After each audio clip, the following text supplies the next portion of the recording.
आज हम बात करेंगे रिगार्डिंग कूलम्स लॉ। तो चलिए स्टार्ट करते हैं टॉपिक कूलम्स लॉ। तो सबसे पहले कूलम्स लॉ का यूज क्या होता है? अगर आपके पास दो पॉइंट चार्जेस हैं, याद रखिएगा क्या, दो पॉइंट चार्जेस, और आप उनके बीच में फोर्स जो एक्ट कर रही है, उनके बीच में जो फोर्स लग रही है, उसको कैलकुलेट करना चाहते हैं, तो इस काम में जो लॉ हमारी मदद करता है that is Coulomb's law. So basically what is Coulomb's law? Coulomb's law is used to calculate the force which is acting between two point charges which are separated by some distance। ठीक है, अब ये जो force है, जो दो point charges के बीच में फोर्स लग रही है, ये अट्रैक्टिव भी हो सकती है और रिपल्सिव भी हो सकती है, क्योंकि जिस तरह के चार्जेस रहेंगे, अगर लाइक चार्जेस रहेंगे तो उनके बीच में जो फोर्स एक्ट करेगी वो क्या होगी? रिपल्सिव होगी। अगर ऑपोजिट चार्जेस रहेंगे तो उनके बीच में जो फोर्स होगी दैट विल बी अट्रैक्टिव। ठीक है, सो चलिए देख लेते हैं कि कूलम्स लॉ क्या होता है। सो सपोज करिए हमारे पास दो क्या है, पॉइंट चार्जेस। याद रखिएगा कूलम्स लॉ जो फोर्स कैलकुलेट करता है that is between two point charges. So हमारे पास दो पॉइंट चार्जेस हैं। किस तरह के चार्जेस? Point charges. सो हमारे दो पॉइंट चार्जेस हो गए, एक को हमने Q1 बोला, दूसरे को हमने Q2 बोला। ठीक, अब ये जो दोनों पॉइंट चार्जेस हैं ये एक दूसरे से कुछ दूरी पे हैं, और इनके बीच में जो डिस्टेंस है दैट इज R। अब ये दोनों पॉइंट चार्जेस अगर एक दूसरे से कुछ डिस्टेंस पे रखे हुए हैं तो इनके बीच में कुछ फोर्स एक्ट करेगी, और वो फोर्स क्या होगी? So Coulomb's law states that, Coulomb's law ये बोलता है कि जो फोर्स इन दोनों पॉइंट चार्जेस के बीच में होगी दैट इज डायरेक्टली प्रोपोर्शनल, जो फोर्स होगी that is directly proportional to the magnitude of product of the charges. मतलब जो फोर्स इनके बीच में एक्ट करेगी वो डायरेक्टली प्रोपोर्शनल होगी किसके? दोनों चार्जेस के प्रोडक्ट के मैग्नीट्यूड के। मैग्नीट्यूड का मतलब हम सिर्फ वैल्यू लेंगे, साइन कंसीडर नहीं करेंगे। और दैट फोर्स, जो फोर्स है that is also inversely proportional to what? Inversely proportional to the square of the distance between the two point charges. So जो दोनों पॉइंट चार्जेस के बीच में डिस्टेंस है वो कितना है? R है। So that force is also inversely proportional to what? R का square, where R is what? R is the distance between point charges. ठीक है, सो कूलम्स लॉ ये बहुत सिंपल सी बात बोलता है that force between two point charges जो कि R डिस्टेंस की दूरी पे रखे हुए हैं एक दूसरे से, वो फोर्स क्या होगी? That force is directly proportional to the magnitude of product of the charges and is inversely proportional to the square of the distance between these two point charges। अब अगर इनको हम कंबाइन करके लिख लें, so we can write that force, वो force जो कि दोनों पॉइंट चार्जेस के बीच में है that is directly proportional to magnitude of product of Q1 and Q2 and is inversely proportional to R का स्क्वायर। कुछ इस तरह से लिखा जा सकता है।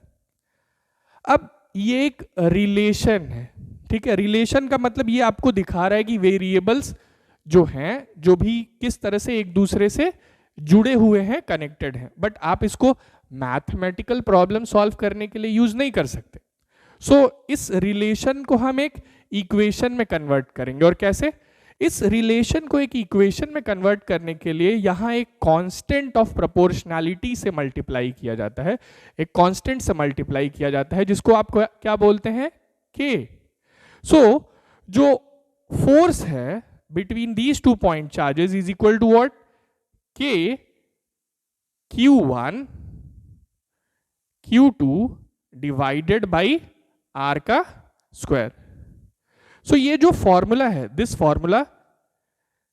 this will give you the magnitude of the force which is acting between these two point charges Q1 and Q2। ठीक है, अब इस फॉर्मूले में F क्या रिप्रेजेंट करता है? F represents the magnitude of force between the point charges. ठीक है, और K क्या है? K इज अ कांस्टेंट, और इस K की वैल्यू कितनी होती है जानते हैं? K की वैल्यू होती है 9 इंटू 10 टू द पावर 9। बट 9 इंटू 10 टू द पावर 9 जो वैल्यू होती है वो कुछ स्पेशल कंडीशंस के अंडर में होती है। ठीक है, तो चलिए बात करते हैं K की वैल्यू क्या होती है।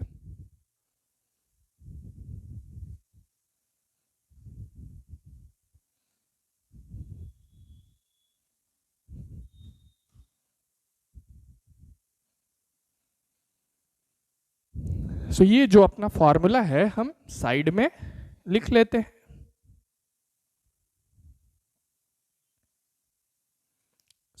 F is equal to K into mod of Q1 Q2 divided by R का स्क्वायर। K की वैल्यू क्या होती है? K is equal to 9 into 10 to the power 9 newton metre square पर कूलम्ब स्क्वायर। बट ये जो K की वैल्यू होती है ये आप तब यूज करेंगे जब जो मीडियम है, medium separating point charges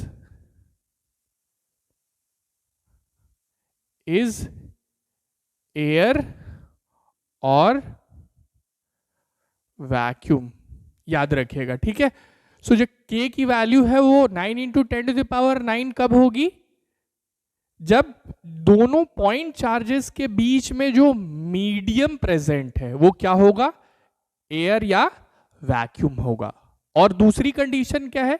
K की value 9 into 10 to the power 9 तब होगी जब जो सिस्टम ऑफ यूनिट्स यूज्ड की गई हैं, जो सिस्टम ऑफ यूनिट्स यूज की गई है वो क्या है? SI system of units. ठीक है, याद रखिएगा K की value 9 into 10 to the power 9 हमेशा नहीं होती। ये 9 into 10 to the power 9 value तभी होती है जब दोनों पॉइंट चार्जेस के बीच का जो मीडियम है वो क्या है? एयर या वैक्यूम है। और जो आपने सिस्टम ऑफ यूनिट्स यूज की है वो क्या है? SI system of units. ठीक है, K की वैल्यू बुक्स में एक और फॉर्म में लिखी जाती है। क्या? K is also written as 1/4 pi epsilon not.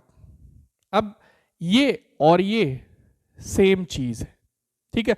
अगर इसको कैलकुलेट किया जाएगा, इसकी वैल्यू कैलकुलेट की जाएगी तो यही आती है।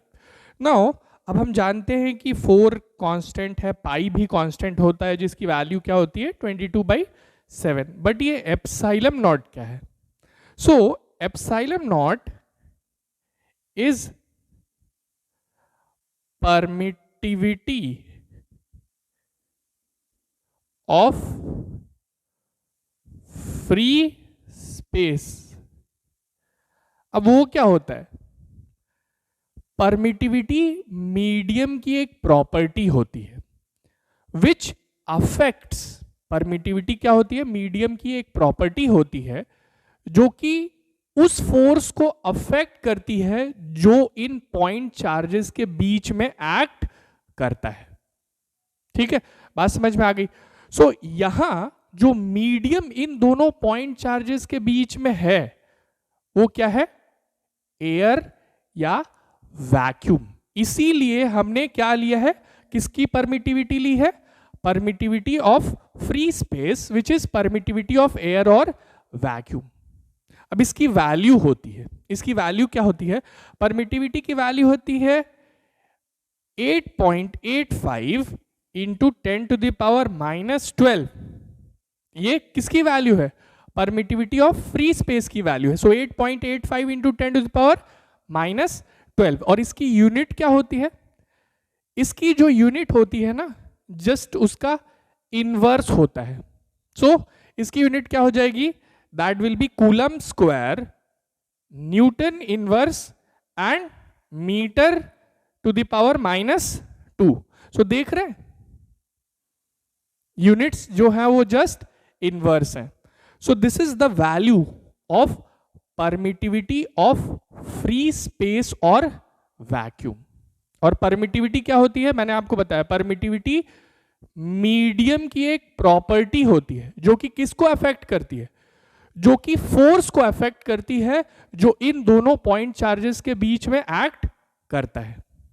सो अब यहां इन दोनों पॉइंट चार्जेस के बीच में जो मीडियम प्रेजेंट है दैट इज एयर और वैक्यूम। सो हमने एयर और वैक्यूम की ही परमिटिविटी ली। अगर मान लीजिए इन दोनों पॉइंट चार्जेस के बीच में कोई और मीडियम प्रेजेंट होता जो कि एयर और वैक्यूम ना होता तो हम उसकी परमिटिविटी यहां पुट करते। सो अगर मान लीजिए जो दोनों पॉइंट चार्जेस हैं उनके बीच में जो मीडियम प्रेजेंट है वो कुछ और है जिसकी परमिटिविटी की वैल्यू कुछ डिफरेंट है। सो के की वैल्यू क्या हो जाएगी उस कंडीशन में, के की वैल्यू जो हो जाएगी that will be 1/4 pi epsilon, where epsilon represents, this represents permittivity of the medium जो कि इन दोनों पॉइंट चार्जेस के बीच में प्रेजेंट होगा। सो मुझे लगता है अब आपको ये फॉर्मूला समझ में आ गया होगा। ये फॉर्मूला किस चीज के कैलकुलेशन के लिए यूज किया जाता है, to calculate magnitude of the force जो कि दो पॉइंट चार्जेस के बीच में एक्ट करता है। अब force is a vector quantity, आप जानते हैं फोर्स एक वेक्टर क्वांटिटी है।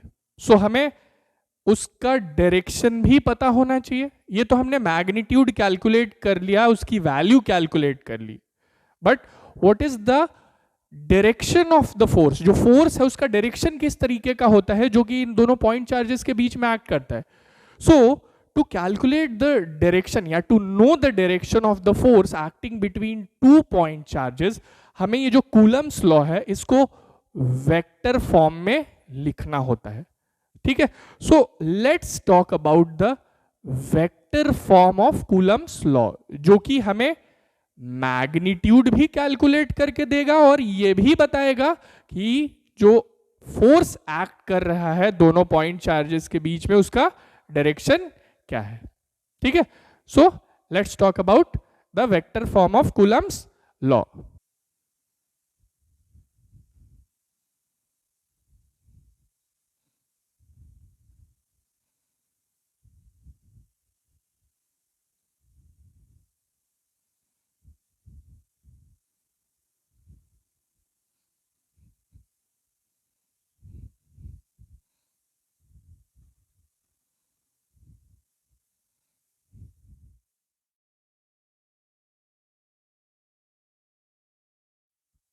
कूलम्स लॉ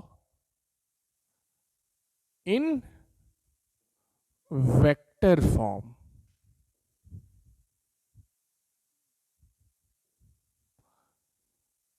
सो कूलम्स लॉ को वेक्टर फॉर्म में क्यों लिखते हैं हम, because force is a vector quantity. हमें फोर्स का मैग्नीट्यूड और डायरेक्शन दोनों पता होना चाहिए। So basically Coulomb's law in vector form का यूज करके आप दोनों ही चीजें निकाल सकते हैं। 2 पॉइंट चार्जेस के बीच में जो फोर्स है उसका magnitude as well as direction.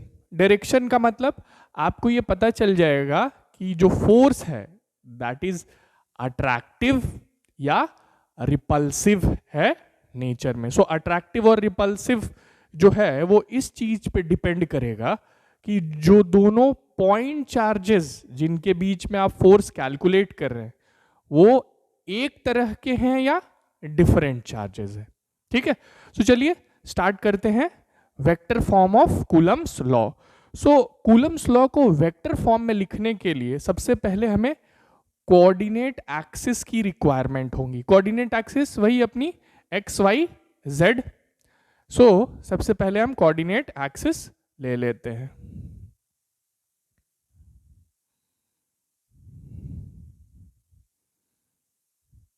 तो ये हमारी एक्स एक्सिस हो गई, ये हमारी वाई एक्सिस हो गई, ये हमारी जेड एक्सिस हो गई। अब हम दो पॉइंट चार्जेस लेंगे और इस बार जो हम पॉइंट चार्जेस ले रहे हैं दे आर पॉजिटिव चार्जेस। ठीक है, सो हमने दो पॉइंट चार्जेस ले लिए, Q1 और Q2, और ये दोनों क्या है, पॉजिटिव चार्जेस हैं। ठीक, अब हमें ये जो दोनों पॉइंट चार्जेस हैं इनकी लोकेशन बतानी होगी, मतलब ये कहां पे प्रेजेंट हैं ये बताना होगा। और किसी भी पॉइंट की लोकेशन बताने के लिए जो वेक्टर यूज किया जाता है उसको क्या बोलते हैं, position vector. So basically position vector क्या होता है, पोजीशन वेक्टर एक वेक्टर होता है जो किसी भी पॉइंट को ओरिजिन से कनेक्ट करता है। सो हम किस वेक्टर का यूज करेंगे, पोजीशन वेक्टर। और पोजीशन वेक्टर होता क्या है, एक वेक्टर जो कि किसी भी पॉइंट को किससे कनेक्ट करता है, ओरिजिन से। ठीक है, सो ये हमारी ओरिजिन है। ओके, सो Q1 को ओरिजिन से कनेक्ट करता हुआ जो वेक्टर है वो Q1 का पोजीशन वेक्टर है। और Q1 का पोजीशन वेक्टर हमने क्या ले लिया, R1। ठीक है, देख रहे हैं Q1 को हमने ओरिजिन से जोड़ दिया किस वेक्टर से, R1 से। सो R1 is the position vector of charge Q1। Similarly Q2 के लिए भी यही करेंगे। सो हम ओरिजिन से Q2 को जोड़ देंगे with the help of position vector R2। So R1 और R2 क्या है, R1 is position vector of charge Q1 and R2 क्या है, position vector of charge Q2। ठीक है, इतनी बात समझ में आई। अब कूलम्स लॉ का यूज करने के लिए हमें दो पॉइंट चार्जेस के बीच का सेपरेशन पता होना चाहिए, हमें दो पॉइंट चार्जेस के बीच का डिस्टेंस पता होना चाहिए।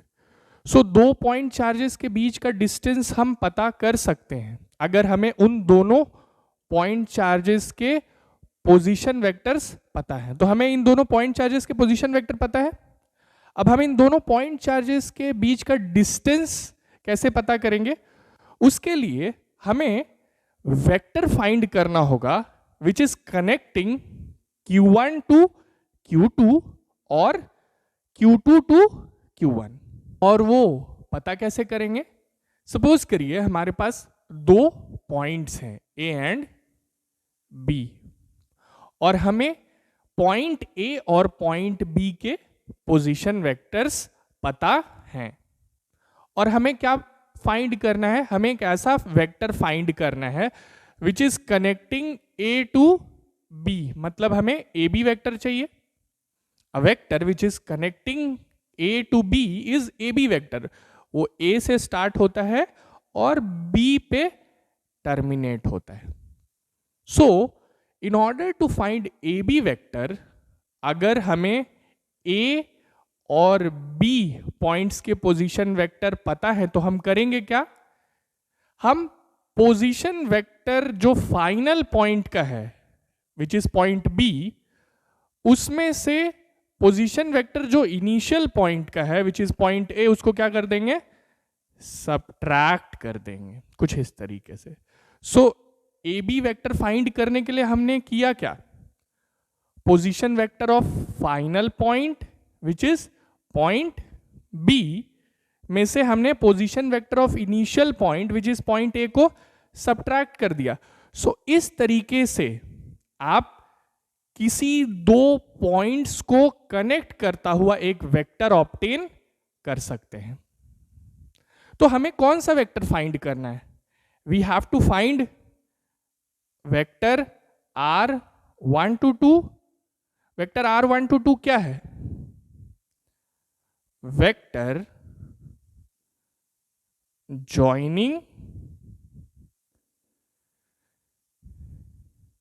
पॉइंट चार्ज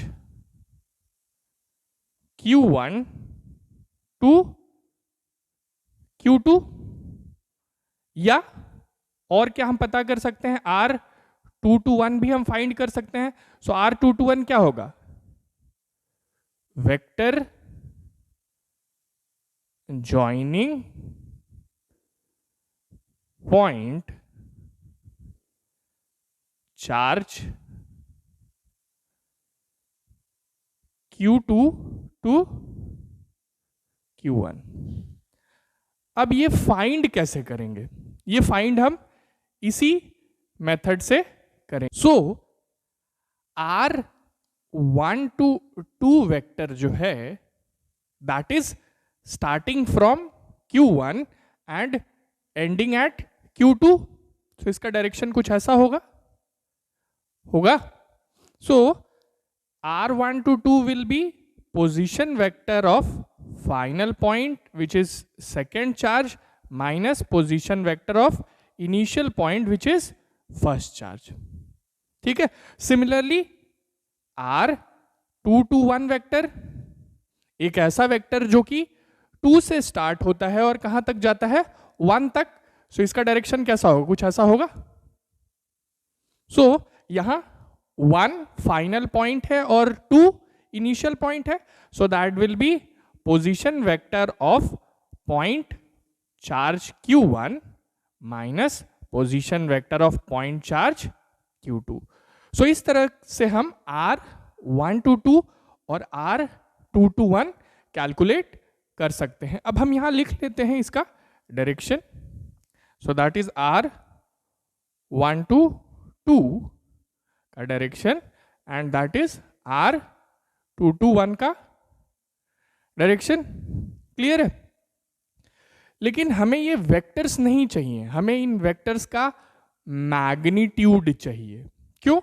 क्योंकि हम इन दोनों पॉइंट चार्जेस के बीच का डिस्टेंस जानना चाहते हैं। सो अगर आप इन दोनों वेक्टर्स का क्या ले लेंगे, मैग्नीट्यूड ले लेंगे, मॉड ले लेंगे, सो आपको इन दोनों पॉइंट चार्जेस के बीच का क्या मिल जाएगा, डिस्टेंस। सो कूलम्स लॉ लगाने के लिए हमें डिस्टेंस की रिक्वायरमेंट है। So distance between the two charges क्या होगा, लिख लेते हैं। सो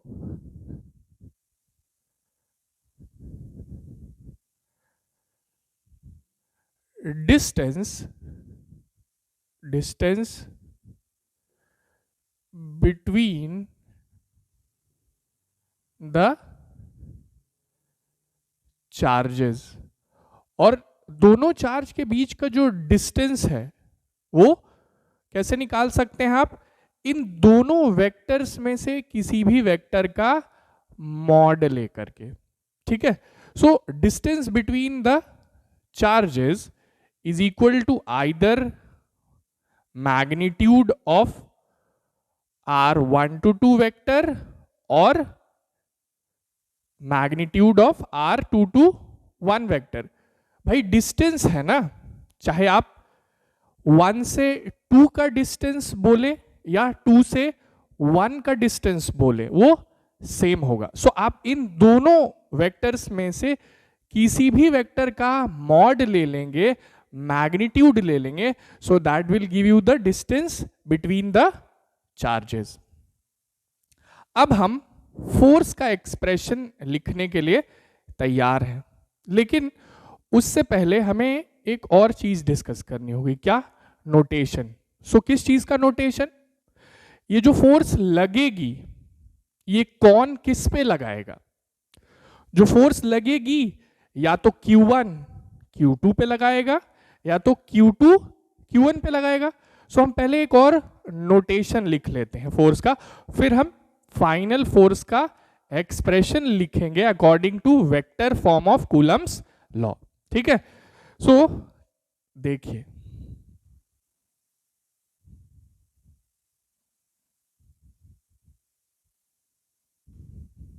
दो नोटेशंस क्या क्या है ध्यान से देखिए।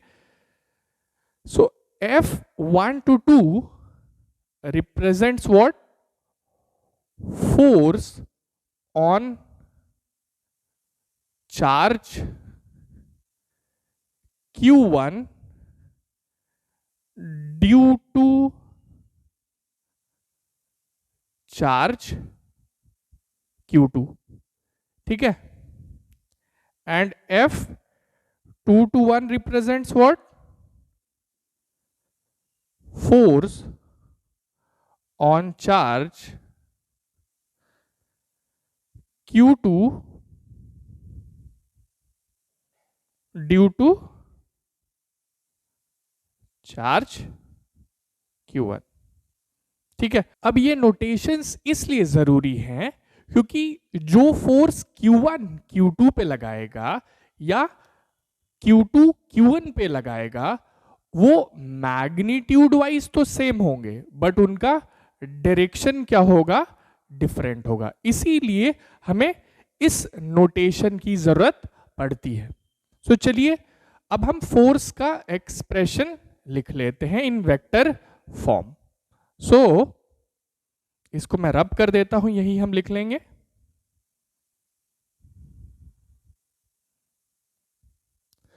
सो ध्यान से देखिएगा, force on charge Q1 due to charge Q2 is equal to K Q1 into Q2 divided by R2 to 1 whole square into unit vector R2 to 1। अब सबसे पहले देख लेते हैं कि इसको लिखा कैसे जाएगा। ध्यान दीजिएगा कि जो इधर सब्सक्रिप्ट्स हैं, 1 पहले है, 2 बाद में है, और इधर जितने भी मैंने सब्सक्रिप्ट्स लिखे हैं जस्ट उसके ऑपोजिट है, ठीक है। इधर 1 2, इधर 2 1 2 1। अब इसको समझ लेते हैं। तो आप जानते हैं K is the constant of proportionality जिसकी वैल्यू होती है 1/4 पाई एप्सिलॉन नॉट। इसके बारे में हमने बात की थी। Q1 एंड Q2 क्या है? जो चार्जेस जिनके बीच में हमें फोर्स कैलकुलेट करनी है। Now this R2 to 1 is the magnitude और mod of vector R2 to 1। So basically ये जो है that is the distance between charges Q1 and Q2, ठीक है। सो उन्होंने मॉड को कुछ इस तरीके से लिखा है, और वो मॉड क्या रिप्रेजेंट करता है? Distance between the charges Q1 and Q2। अब ये क्या है? This is a unit vector, और यूनिट वेक्टर का काम सिर्फ डायरेक्शन रिप्रेजेंट करना होता है। ये क्लास 11th में आपने पढ़ा होगा। यूनिट वेक्टर एक ऐसा वेक्टर होता है जिसको सिर्फ डायरेक्शन रिप्रेजेंट करने के लिए यूज किया जाता है, और उसका मैग्नीट्यूड क्या होता है? 1। सो ये सिर्फ फोर्स का डायरेक्शन दिखा रहा है, और ये जो पार्ट है ये जो पार्ट है, this is giving you the magnitude of the force. अब यूनिट वेक्टर कैलकुलेट कैसे करते हैं? किसी भी वेक्टर का यूनिट वेक्टर कैलकुलेट करने के लिए, फॉर एग्जाम्पल मैं ये R221 यूनिट वेक्टर कैलकुलेट करना चाहता हूं, so R221 unit vector is equal to what, जो वेक्टर होता है ना उसको उसी के मॉड से जब आप डिवाइड कर देते हैं, सो आपको क्या मिल जाएगा? Unit vector. So R221 unit vector is R221 vector divided by its magnitude और मॉड। और ये सिर्फ क्या शो करता है? डायरेक्शन। सो ये जो फोर्स चार्ज 1 पे लग रही है बिकॉज ऑफ चार्ज 2, उसका डायरेक्शन किधर की तरफ है? उसका डायरेक्शन है in the direction of unit vector which is pointing from 2 towards 1। सो ये जो यूनिट वेक्टर है वो किधर से किधर पॉइंट करेगा? उसी डायरेक्शन में जिस डायरेक्शन में ये 2 to 1 वेक्टर पॉइंट कर रहा है। सो फोर्स का डायरेक्शन किधर होगा? इस यूनिट वेक्टर के डायरेक्शन में। So force on charge 1 due to 2 को अगर हम रिप्रेजेंट करेंगे इस फिगर में तो कैसा होगा? कुछ ऐसा होगा। So this is the direction of force on charge 1 because of charge 2। और वो किस डायरेक्शन में है? इस यूनिट वेक्टर के डायरेक्शन में है। सिमिलरली हम दूसरा जो एक्सप्रेशन है that is force on charge 2 because of charge 1 भी लिख लेते हैं। सो जैसे हमने ये लिखा है एग्जैक्टली उसी पैटर्न पे। सो force on charge 2 because of charge 1, तो क्या करेंगे? K Q1 Q2, यहां तक तो कहानी सेम है। अब इन दोनों के सब्सक्रिप्ट्स क्या होंगे? जस्ट इंटरचेंज होंगे। जो यहां हमने सब्सक्रिप्ट्स लिखे हैं उसका उल्टा हो जाएगा एग्जैक्टली। सो यहां 2 to 1 है तो उधर क्या हो जाएगा? 1 to 2। So that is R1 to 2 का whole square and R1 to 2 unit vector. अब ये यूनिट वेक्टर किधर से किधर की तरफ पॉइंट कर रहा है? This is pointing from charge 1 towards charge 2, from charge 1 towards charge 2 इस डायरेक्शन में, जिस डायरेक्शन में R1 to 2 वेक्टर पॉइंट कर रहा है। सो इस फोर्स को, that is force on charge 2 because of charge 1 को अगर हम डायग्राम में रिप्रेजेंट करें तो क्या डायरेक्शन होगा? कुछ ऐसा होगा। So this is the direction of force on charge 2 because of charge 1। ठीक है, ये बात समझ में आ गई। सो अब आप देख सकते हैं कि हमने दो पॉजिटिव चार्जेस लिए थे। शुरू में ही मैंने आपको बताया था कि दोनों पॉइंट चार्जेस हम ले रहे हैं वो क्या है? Positive charges. और उन दोनों पे जो फोर्स एक्ट कर रही है वो क्या है? ऑपोजिट डायरेक्शन में है, इधर की तरफ और इधर की तरफ। That means they are trying to repel each other. अगर मान लीजिए ये जो दोनों चार्जेस होते ये सेम साइन के ना होते, ऑपोजिट साइन के होते, तो क्या होता? तो जो फोर्स इनके बीच में एक्ट करती that will be attractive in nature, तो उसका डायरेक्शन कैसा होता? Towards each other. ठीक है।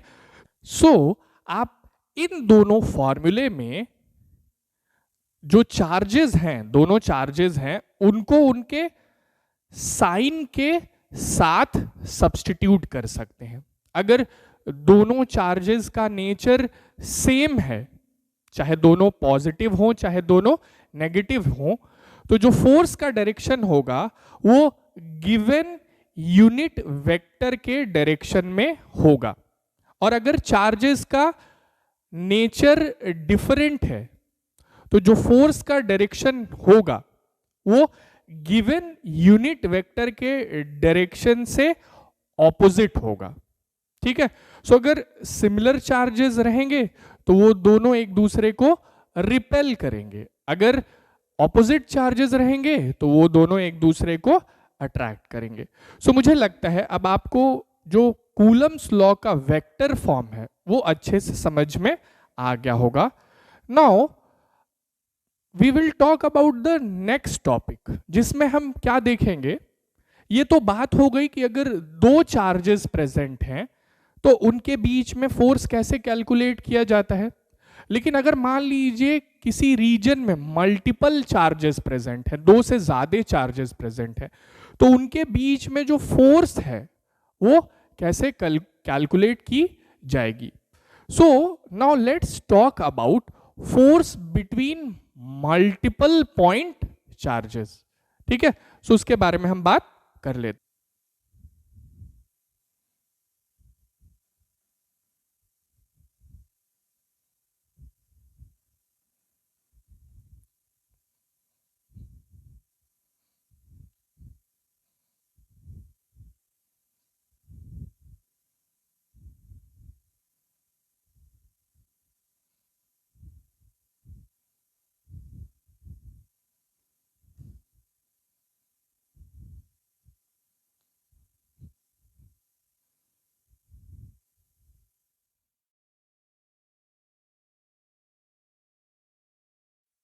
Force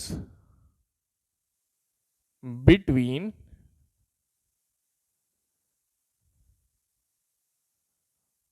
multiple charges. तो अभी अभी हमने कूलम्स लॉ के बारे में बात की है, और कूलम्स लॉ का यूज किस लिए किया जाता है। अगर आपके पास दो पॉइंट चार्जेस हैं सो उनके बीच में फोर्स कैलकुलेट की जा सकती है with the help of Coulomb's law. लेकिन अगर मान लीजिए हमारे पास कोई एक ऐसा सिस्टम है जिसमें दो से ज्यादा पॉइंट चार्जेस प्रेजेंट हैं, 3 4 5 6 कुछ भी number of point charges present हैं अगर एक सिस्टम में, तो हम उनमें आपस में जो फोर्स होगी वो कैसे कैलकुलेट करेंगे। सो चलिए इसी के बारे में बात करते हैं। सो सपोज कर लीजिए हमारे पास एक सिस्टम है जिसमें दो से ज्यादा चार्जेस प्रेजेंट है। सो सपोज करिए एक हमारे पास चार्ज Q1 है, उसी सिस्टम में एक और चार्ज प्रेजेंट है जो कि Q2 है, और एक चार्ज ले लेते हैं जो कि Q3 है, और एक चार्ज Q4 है। ठीक है, सो ये 4 चार्जेस का सिस्टम है, और ये सारे हमने अभी पॉजिटिव चार्जेस ही ले रखे हैं। अब मान लीजिए हमें फोर्स कैलकुलेट करनी है जो कि Q1 पे लग रही है because of the charges which are surrounding it. तो हमें कैलकुलेट क्या करना है, हमें वो फोर्स कैलकुलेट करनी है जो कि Q1 पे लग रही है because of these charges Q2, Q3 and Q4। तो अब हम करेंगे क्या, हमें फोर्स कैलकुलेट करने के लिए एक ही लॉ पता है, दैट इज कूलम्स लॉ, और उसकी लिमिटेशन क्या है, वो दो पॉइंट चार्जेस के बीच में फोर्स कैलकुलेट करने में हमारी मदद कर सकता है। तो हम इस सिस्टम को दो दो चार्जेस के पेयर में डिवाइड कर लेंगे।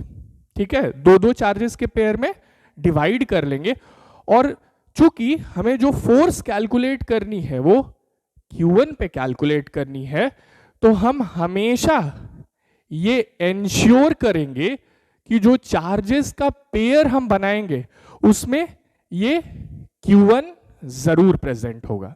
ठीक है, सो चलिए देखते हैं कौन कौन से पेयर्स हम बना सकते हैं। सो पहला जो पेयर है दैट इज Q1 Q2 का, फिर Q1 Q3 का, फिर Q1 Q4 का। सो ये तीन पेयर्स हमने बनाए, और आप देख सकते हैं कि तीनों पेयर्स में Q1 जरूर प्रेजेंट है। क्यों? क्योंकि हमें Q1 पे फोर्स कैलकुलेट करनी है जो कि बाकी चार्जेस की वजह से लग रही है। सो अब हमारे पास दो दो चार्जेस के पेयर हो गए। अब हम इन पेयर्स के बीच में जो फोर्स एक्ट कर रही है उसको लिख लेते हैं। सो पहला पेयर कौन सा है, Q1 और Q2 का। So force on charge Q1 because of charge Q2, और ये एक्सप्रेशन हम वैसे ही लिखेंगे जैसे हमने Coulomb's law in vector form जब हम डिस्कस कर रहे थे तो बात की थी। So force on charge Q1 because of charge Q2 is equal to what, K Q1 Q2 divided by R2 का whole square R2 unit vector. देख लीजिए, जो इस साइड सब्सक्रिप्ट्स हैं और जो इस साइड सब्सक्रिप्ट्स हैं वो क्या है, जस्ट ऑपोजिट है। ठीक है, जैसे कि हमने बात की थी ना Coulomb's law in vector form में। सिमिलरली दूसरा पेयर कौन सा है, Q1 और Q3 का। So force on charge Q1 because of charge Q3 that is equal to what, K Q1 into Q3 divided by R3 का whole square into R3 unit vector. अब तीसरा pair कौन सा है, Q1 और Q4 का। सो इसका भी एक्सप्रेशन लिख लेते हैं। So that is force on charge Q1 because of charge Q4 is equal to what, K Q1 Q4 divided by R4 का whole square into unit vector R4। ठीक है, ये एक्सप्रेशंस कैसे लिखे गए समझ में आ गया। अब ये जो फोर्सेस हैं इनका डायरेक्शन क्या है वहां रिप्रेजेंट कर लेते हैं। सो Q1 पे जो फोर्स लगेगी, Q1 पे जो फोर्स लगेगी बिकॉज ऑफ Q2, उसका डायरेक्शन क्या होगा, सिंस ये दोनों पॉजिटिव चार्जेस हैं so force will be repulsive in nature. So ये होगा that will be along the line joining these two charges. So ये किसका डायरेक्शन है, this is the direction of force on charge Q1 because of charge Q2। बात समझ में आ रही है ना भाई, ये डायरेक्शन समझ में आ गया। Next, force on charge Q1 because of charge Q3 का डायरेक्शन तो कैसे होगा, Q1 पे जो फोर्स लग रही है Q3 की वजह से उसका डायरेक्शन कुछ ऐसा होगा, ये भी रिपल्सिव होगी। सो that is force on charge Q1 because of charge Q3। अब कौन सा, force on charge Q1 because of charge Q4। सो ये भी रिपल्सिव होगी। क्यों रिपल्सिव होगी, क्योंकि जो चार्जेस हमने यहां कंसीडर किए हैं वो सारे पॉजिटिव चार्जेस ले रखे हैं हमने। ठीक, अगर ऑपोजिट चार्जेस रहते तो फोर्स क्या हो जाती है, अट्रैक्टिव हो जाती। सो ये किसका डायरेक्शन है, force on charge Q1 because of charge Q4। So direction समझ में आ गया। ये फोर्सेस के एक्सप्रेशन हो गए।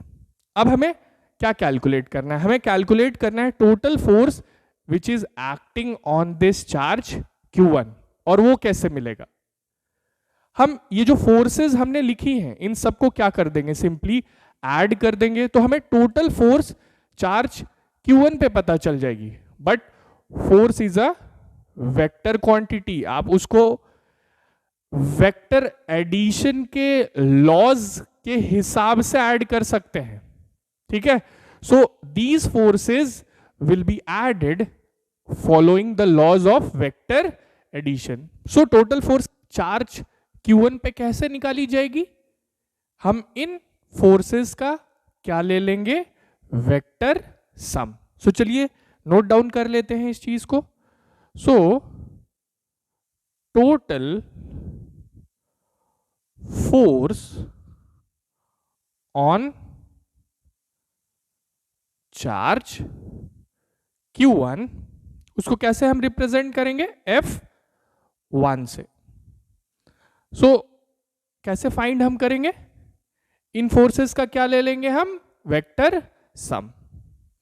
सो F1 will be equal to what, force on charge 1 because of charge 2 plus force on charge 1 because of charge 3 plus force on charge 1 because of charge 4। सो इस तरह से हम सारे फोर्सेस को ऐड कर लेंगे अकॉर्डिंग टू वेक्टर एडिशन। अगर मान लीजिए और चार्जेस प्रेजेंट रहते तो हम और चार्जेस की वजह से लगने वाली फोर्स को यहां लिखते जाते, ऐड करते जाते। ठीक है। सो एक ऐसे सिस्टम में जहां दो से ज्यादा पॉइंट चार्जेस प्रेजेंट हैं और हमें किसी एक चार्ज पे फोर्स कैलकुलेट करनी है बिकॉज ऑफ द चार्जेस जो कि उसके अराउंड प्रेजेंट हैं, तो हम ये कैलकुलेट कैसे करते हैं, सबसे पहले हम उस सिस्टम को दो दो चार्जेस के पेयर में डिवाइड कर लेते हैं। फिर कूलम्स लॉ का यूज करके हम उन पेयर्स के बीच में जो फोर्स है वो कैलकुलेट कर लेते हैं और फिर सारे फोर्सेस को ऐड कर देते हैं following the laws of vector addition, और इसी को बोला जाता है प्रिंसिपल ऑफ सुपरपोजिशन। ठीक है। सो इसको क्या बोला जाता है, principle of superposition. So principle of superposition का मतलब क्या होता है, अगर एक ऐसा सिस्टम है जहां मल्टीपल चार्जेस प्रेजेंट हैं, दो से ज्यादा चार्जेस प्रेजेंट हैं और किसी एक चार्ज पे आपको फोर्स कैलकुलेट करनी है बिकॉज ऑफ द चार्जेस जो उसके अराउंड प्रेजेंट हैं, तो उसको कैलकुलेट कैसे किया जाता है, आप उस पॉइंट चार्ज पे जो फोर्स लग रही है because of the other charges उसको एक एक करके कैलकुलेट करते हैं with the help of Coulomb's law, और फिर उन सारे फोर्सेस का क्या ले लेते हैं, vector sum. So principle of superposition का मतलब यही होता है। तो मुझे लगता है अब आपको समझ में आ गया होगा कि मल्टीपल पॉइंट चार्जेस के बीच में जो फोर्स होती है उसको कैसे कैलकुलेट कर सकते हैं। Now let's talk about the next topic which is electric field. हम इलेक्ट्रिक फील्ड के बारे में बात करेंगे, बट इलेक्ट्रिक फील्ड के बारे में बात करने से पहले, चूंकि ये जो टॉपिक है that is force between multiple charges, ये पूरा वेक्टर एडिशन पे ही बेस्ड है, तो मैं आपको बेसिक फॉर्मूला जो है वेक्टर एडिशन का उसको एक बार रिवाइज करा देता हूं ताकि आपको इस टॉपिक के क्वेश्चंस को सॉल्व करने में दिक्कत ना हो। तो चलिए हम थोड़ी सी वेक्टर एडिशन के बारे में बात कर लेते हैं।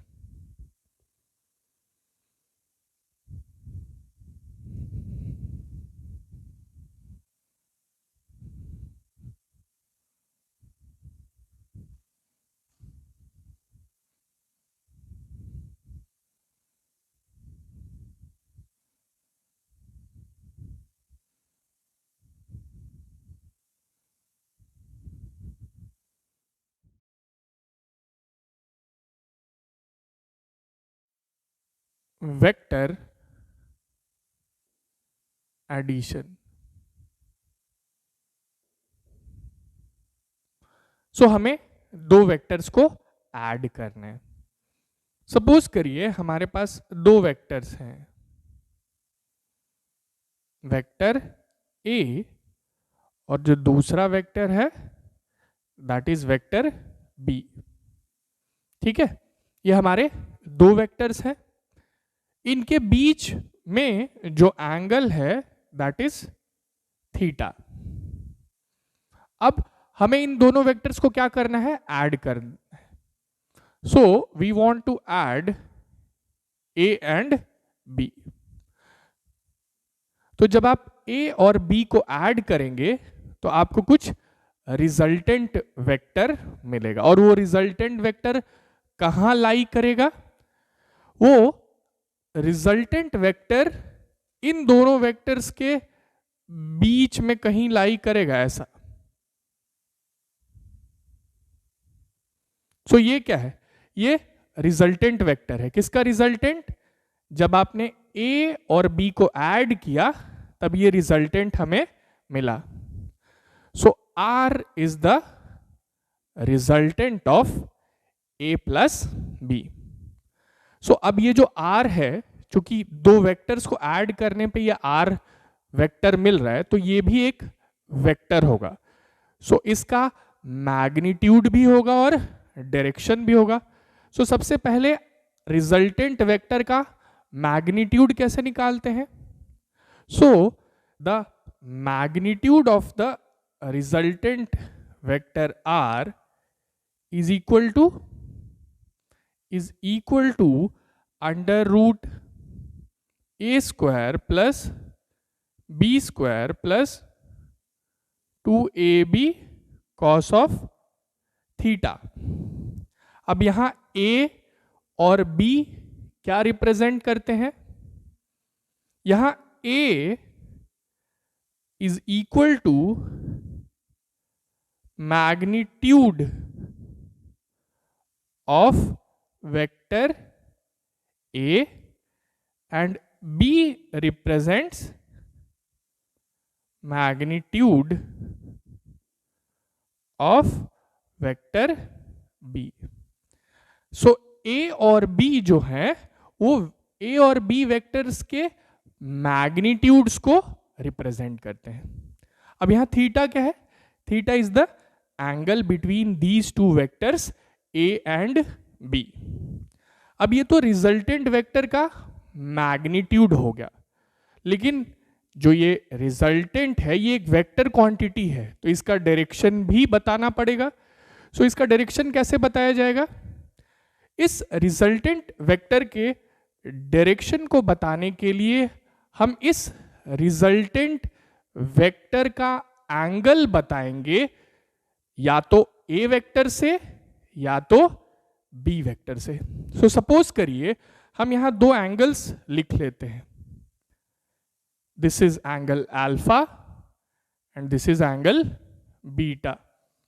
सो अल्फा और बीटा क्या है, alpha is the angle which this resultant vector is making with vector A, and beta is the angle which this resultant vector is making with vector B. So अगर आप इन दोनों angles में से कोई भी एंगल बता देते हैं तो आप इस रिजल्टेंट वेक्टर का डायरेक्शन स्पेसिफाई कर देते हैं। अब ये एंगल्स कैलकुलेट कैसे किए जाएंगे, सो इसका भी फॉर्मूला देख लेते हैं। So tan alpha is equal to, ध्यान से देखिएगा, b sin theta divided by a plus b cos theta। अब इसको याद कैसे रखेंगे, तो tan है, सो यहां ऊपर में साइन है, नीचे में cos है। अब ये जो साइन और कॉस फंक्शंस जुड़े हुए हैं वो उस वेक्टर के मैग्नीट्यूड के साथ जुड़े हुए हैं जिसके साथ ये एंगल अल्फा नहीं बनाया जा रहा है। ठीक है, अल्फा किसके साथ एंगल बना रहा है, रिजल्टेंट वेक्टर ए के साथ। तो ये जो साइन थीटा और कॉस थीटा है ये किसके साथ जुड़े हुए हैं, बी के मैग्नीट्यूड के साथ। सिमिलरली आप टैन बीटा का भी एक्सप्रेशन ऐसे ही लिख सकते हैं, तो उसको भी लिख लेते हैं. So tan beta is equal to what? अब साइन ऊपर में होगा, कॉस नीचे में होगा, और ये जो साइन थीटा और कॉस थीटा है ये किसके साथ एसोसिएटेड रहेंगे? ए के साथ, क्योंकि जो एंगल बनाया जा रहा है वो किसके साथ बनाया जा रहा है? बी वेक्टर के साथ. ठीक है, बात समझ में आ गई? So tan beta is equal to A sine theta divided by B plus A cos of theta. So मुझे लगता है अब आपको ये जो वेक्टर एडिशन के बेसिक फॉर्मूले हैं ये समझ में आ गए होंगे. सो आपको ये जो force between multiple point charges हैं, जब आप इसके क्वेश्चन सॉल्व करेंगे तो इस फॉर्मूले की जरूरत पड़ेगी आपको. सो चलिए अब हम बात करते हैं हमारे नेक्स्ट टॉपिक के बारे में, which is electric field. So let us talk about electric field.